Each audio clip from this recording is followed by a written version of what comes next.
Le savais-tu?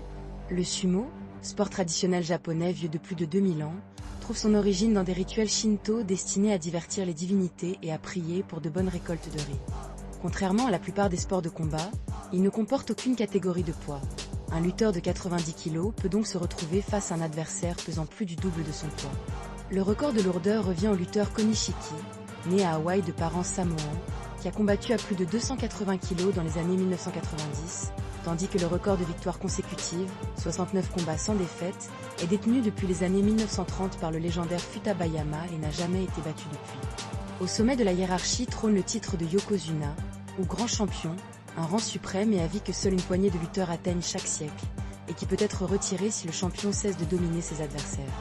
Lorsqu'un lutteur professionnel prend sa retraite, une cérémonie solennelle est organisée pour couper symboliquement son chignon, la fameuse coiffe qu'il porte depuis ses débuts, marquant publiquement la fin de sa carrière sur le fameux cercle de combat en argile appelé le doyo.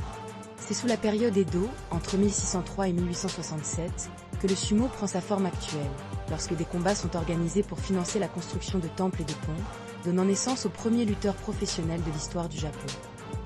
Ça va bluffer quelqu'un que tu connais, envoie-lui.